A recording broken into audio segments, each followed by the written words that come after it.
Are you tired of chasing goals that feel huge and important, only to realize that they leave you feeling empty? That intense desire, that deep dissatisfaction, that is your soul's urgent demand to grow. It is the signature of Rahu, which is the north node of the moon, dominating a specific area of your life. Understanding where Rahu sits in your chart is the single most important step to finding your purpose. Today, we decode the 12 houses of Rahu, providing the blueprint for your greatest obsession and the path to true destiny. So welcome back. This is video number 1 of our series, Mastering Your Life Purpose, which is the North Node, which is Rahu. We are moving from general confusion to crystal clear clarity. The house that Rahu occupies or sits in your chart, it acts like a karmic magnet, defining where you must innovate or obsess and ultimately achieve spiritual mastery in this lifetime. So let's find your destination point and define the nature of your cosmic obsession. What is your purpose? So let's talk about the obsession blueprint, which is Rahu's house rulership, the full 12 houses. So the house that Rahu occupies shows the area of life that feels new, challenging, and where you're meant to take risks. Rahu amplifies, which means it makes it bigger, the energy of that house where it sits, creating intense focus, ambition, and yes, often obsession. So let's take a quick look at how Rahu defines the nature of your purpose and obsession in all 12 houses. So listen for your placement as I go through house number 1 through house number 12. This is Rahu sitting in it. So let's talk about Rahu in the first house, which is your house of self and your personality. Your purpose here is to define yourself outside of your family or societal norms. The obsession you have is with self-image, with your physical identity and fame. Your growth comes from becoming a courageous, independent leader. Let's talk about Rahu in the second house, which is the house of wealth and speech. Your purpose is related to wealth creation, which could be banking, also food, or persuasive speaking. The obsession is with accumulating wealth and transforming your voice, and also could be with your family as well. Your growth lies in innovative ways to earn and communicate. Let's talk about Rahu in the third house, which is the house of siblings, communication, skills. Your purpose here is to become a master communicator, such as a content creator maybe, or an entrepreneur. The obsession that you have is with short-term travel, with media, with social influence, and aggressive self-effort because it's a house of courage. Your growth lies in consistently developing courage and sharing your skills. Let's talk about Rahu in the fourth house, which is the house of home, peace, mother, happiness. Your purpose is tied to creating an unconventional or highly public home environment, or dealing with foreign lands and foreign culture in your home life. The obsession is with real estate, with vehicles, and a search for perfect emotional peace. Your growth lies in defining your own emotional security, independent of your lineage. Let's talk about Rahu in fifth house, which is the house of creativity, children, romance.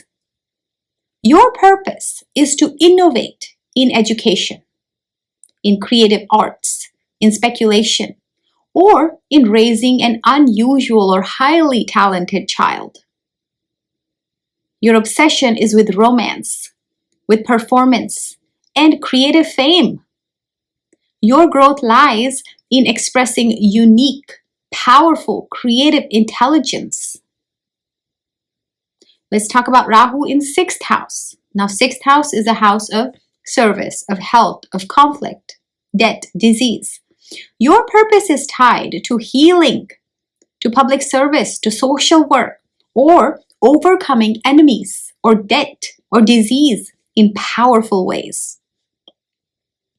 The obsession is with perfect health, is with managing conflict or dominating others in competition.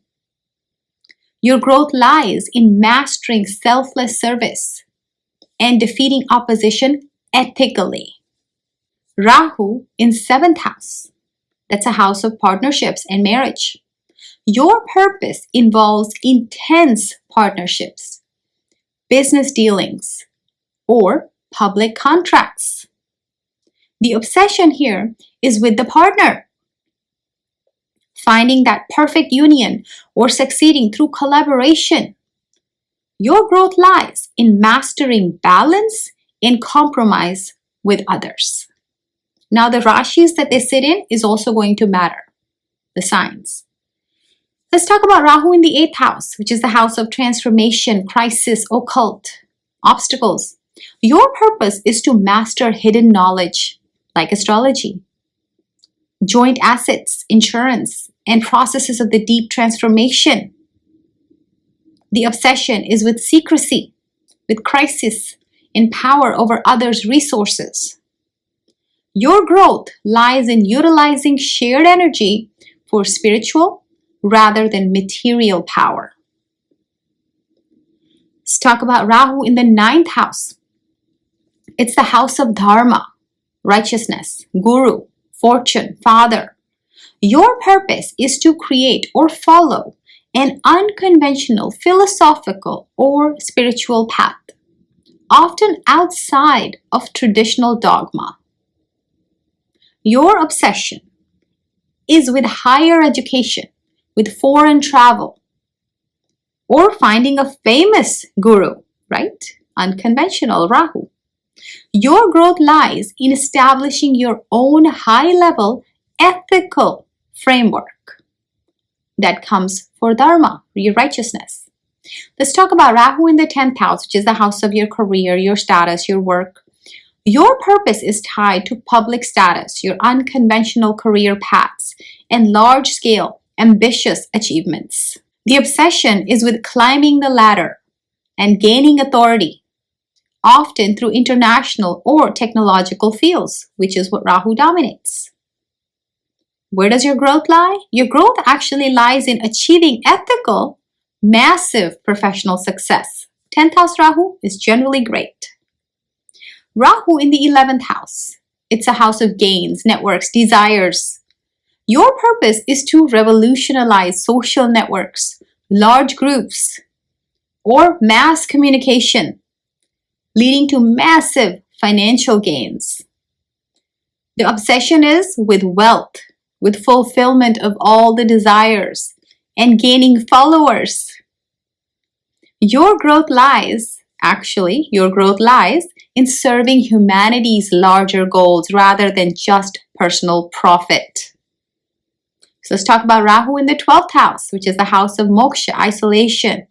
Your purpose is to find final liberation, which is moksha, through non-conventional spiritual means, often through foreign lands, through hospitals, or isolated service.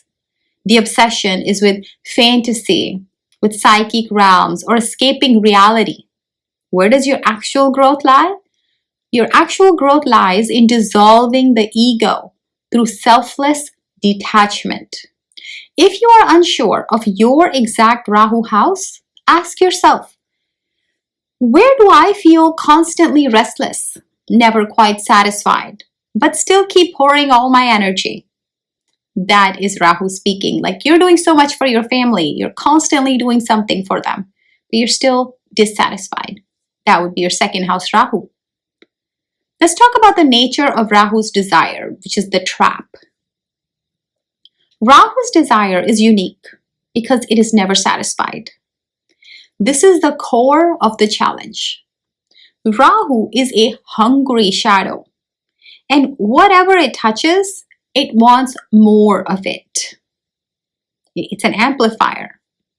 The trap is believing that the quantity of the house's theme, which is, for example, second house, more money, seventh house, more partners, more fame, that will bring satisfaction.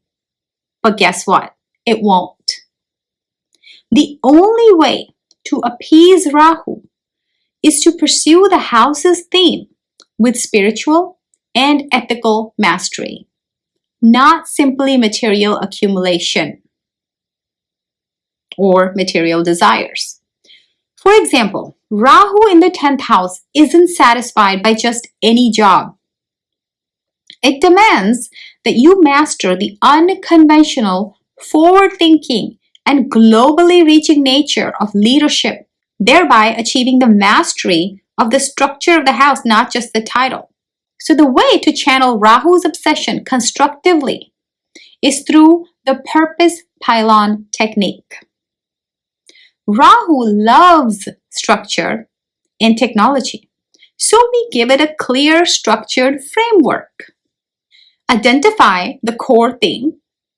We determine the core theme of your Rahu's house. Example, if Rahu is in the 4th house, what is your theme? Your theme is emotional home or real estate. The second step is to define the ideal goal. So you write down the most ambitious, forward-thinking, and ethical goal related to that theme. For example, for this 4th house Rahu, creating a non-profit foundation that provides unique healing homes for others. Then, what's the next step? Then we take the smallest step. We break the vast goal down into single, smallest, most measurable step that you can take today. Rahu needs action, not just dreams. The next part is you make the technological commitment because Rahu rules technology. Commit to using technological tool, a spreadsheet, an app, or an online course, video, to track and measure your progress toward that goal daily. This feeds Rahu's need for novelty and data, channeling its obsession into productivity. By building this pylon, you stop Rahu from wildly scattering your energy and focus its power like a laser beam. Otherwise, Rahu will scatter you everywhere. So what does all this mean? Let's summarize the immense spiritual mastery that you gain by decoding your Rahu house. You are moving from accidental achievement to intentional destiny. You are telling the universe, I see the path you laid out and I am ready to embrace the challenge of my evolution. Of course, whatever Rashi or sign Rahu sits in is also going to have an impact on this, in addition to the house it sits in. Now, embracing Rahu is the key to solving dissatisfaction. It proves that the path to fulfillment is found not in avoiding the challenge, but in passionately and ethically pursuing the specific obsession that's assigned to you by your soul's contract, by yourself, before coming to Earth. So here are your assignments to begin actively living your purpose. First, I want to know, tell me in the comments, based on your current obsession, what is the number of your Rahu house? Or if you know your chart, you should know your Rahu house. So write that number down. What is that? What is your Rahu house? In the comments. And what is the single most ambitious goal related to that house that is forward thinking? Of course, ethical. Like we gave the example of the 4th house. Second, let's turn this knowledge into action. Commit to using the purpose pylon technique today by writing down the smallest step that you can take towards that ambitious goal. And finally, share this video with anyone who needs clarity on their life direction. And if you'd like to connect with me, you can reach out to me via the link in the About section or in this video description section. Of course, knowledge is meant to be shared, and that's what I'm doing for you. So share this video with someone that could use it. Our journey continues next time with video number 2, which is called The Gift of the Past. We're going to talk about past lives, which is the Ketu's house. We will reveal how to leverage your innate comfort zone to support Rahu's challenging path. So hit the notification bell right now so you don't miss it. Thank you, and thank yourself for watching. If you found this video helpful, please give it a thumbs up and subscribe for more Vedic wisdom. That's all for today. Thank you.